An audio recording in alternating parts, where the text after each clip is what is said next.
Ще ве замолам да име и презиме, која година сте родени? Јас сам роден 14.5.35 година во Делчево, Името и презимето? Петровски стан. Од која година почнувате да работите? Почнаваме да работим на 14.5.61. Дека почнувате да работите? Бевме во собрание за што ще желиме за даноци. Добро. Потоа сега во собранието одеме во управа на приходи кај Драган, како се викаше, Милков. Добро. Он не прачи кај председател. Кој беше председател во тоа време? Председател Коло Попов беше. Коло Попов. Кај него беа Сабрија и Тасе, тога во истата канцеларија. И се пожалиеме ние дека не е голем данок. Добро. Колоник рече, ако сакате да отвориме конфекција, Добро. ще им е голем данок.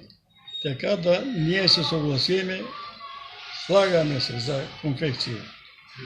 Дека ја отворихте конфекцијата? И право се од собранието дојдеме кај Стана Шишкова да бараме просторија.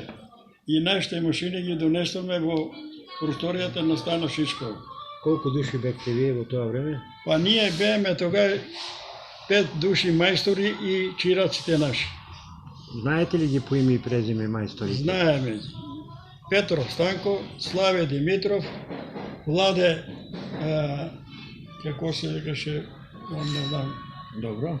и Васил Воложански. Така. Тие бееме и Павле Мудуро го викаше. Добро. Тие бееме сите и се врнаваме на работа. Се работиме кај Стана Шишкова до 1.5.61. Потоа заминаваме у касарните. Таа горе касарна што У е? горните касарни заминаваме. Се до 63 година бееме у горните касарни. После тоа дојдеа, стигнаа нови машини и заминаваме во касарната, во магазинот на ЈНА. Колку имавте вработени во тоа време? Машини дојдеа 36 и 4 стола за пеглање. Од дека беа машините? Машините беа од Сингер, Скопје. Колку вработени имате? 40 Да. работника бееме тоа. Добро. Во Што произведувавте највише? ние моментално почнаваме да работиме за Стибо, за Македонка, погон, извинете. За Македонка работиме 4 години. За тие 4 години Македонка изгради погон за конфекција Астибо, кој се викаше. Така да од тие после 4 години се префрлиме во Астибо като кооперанти. Така. За Астибо работевме се до 69 година. После Астибо ние откажа, почнаваме да работиме ван Астибо. Работиме до 69 година дојде Симо Атанасов като комерцијален директор, кој не поврза со Каменско Загреб да работиме. Работиме 3 години за Каменско. Меѓутоа Симо пред време напушти, он работи 2 години, изгледаме 73-та треба да заминава во банката директор. Ние дојде после дојде Банчо Давидков на негово место. Така да почнаваме, с Банчо кога дојде Давидков, почнаваме да работиме за Интекс. Кај директора Јашман. Работиме женски престилки за извоз. И дел работиме за Гевгелија, елегант Гевгелија. Како се движеше бројот на вработените? Број на работници станаваме 86 души моментално тогај. Кога почнува да се гради погоно новио кој е денеска на партизан? Отприлика. Не е битно Прилика 73-та треба да почне да се гради. да се гради. Градбата инвестираше државата. Държавата. Државата со кредити. Да. С кредити, така да кога почнаа новата зграда, тогава дојдемо новата зграда скоро 150 работника. 150 работи. 150 работника дојдеме и почнаваме да работиме со директор Ванчо Ѓурѓиев. Да. Дојде како нов комерцијален. И почнаваме да работиме за Источна Германија преко Макотекс. Добро. Имахме налог. По тоа време се појави, дојде кај мене дома од Алексинац, комерцијален еден појави се. Така да го земаваме, покажах на директорот, на Шехтански, Шехтански се служи, повикнаваме Славеја Атанасов, беше председател тогај, и рече, чим го Станко познава, земете го. И го земаваме. И не он поврза со Источна Германија и после работиме, примаме одмах работници, примаме повеќе, пошто работа има доста, станаваме околу 350 души работници. И после се појави фирма, една која е пријател Венцо Иванов од Кочани, поврзана со Западна Германија. И со Западна Германија наставиме еден ланец, работеше за Западна Германија и 2 ланца за Западна Германија и 4 работеше за Источна Германија. Така да работехме 2000 кошули за Западна Германија, а 6000 кошули работевме за Источна Германија. Зголемуваше се бројот на вработените?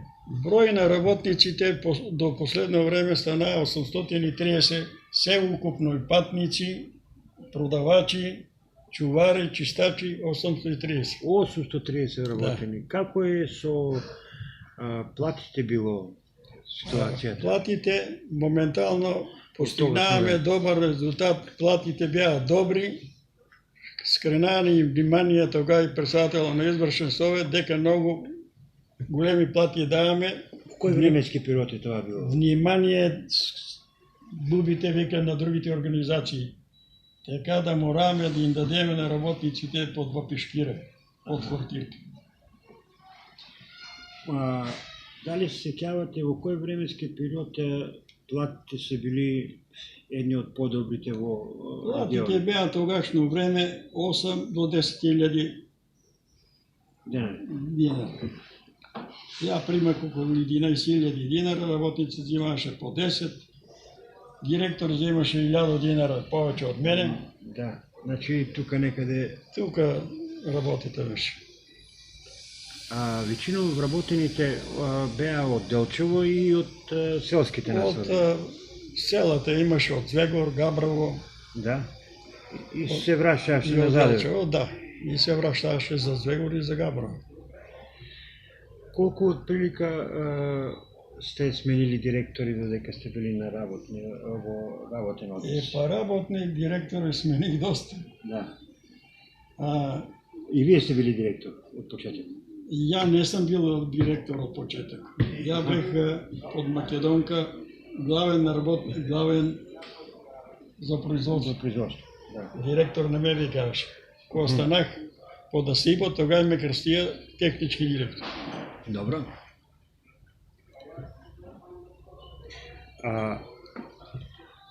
Тоа е погоно горе. Функционираше и доле и горе? И погонот функционираше и горние и долние, до 830 беа. 830. Тоа, тие 830 работници останаа до кој временски период од прилика? Од прилика, јас до 90 и втора година не сме ние и после не знам после по-нататък. Вие во пензија кога заминувате? Од 95 година јас заминах во пензија. Во пензија. Имате ли некои интересни моменти кои што се ви оставили впечаток така за вашиот работен однос, кои што се ве мотивирали, стимулирали или па сте направили некоја убава сделка, убава соработка благодарејќи на вашиот начин, вашиот труд на работа? Например, со тие странците, каква е била комуникацијата? Со странците, како да кажем, за Источна Германија работевме која покуша да рекламира за неквалитет. Да. Пошто тоа после одидеме на лице место во Германија и заклучивме дека е неистина. Да. Дека квалитетот беше окей. Дека наши производи не беа тоа. Некој друг е манипулирал. Исто, Ванчо Давидков кога работевме тие женските кецели, кажаа дека за неквалитет бееме в Западна Германија.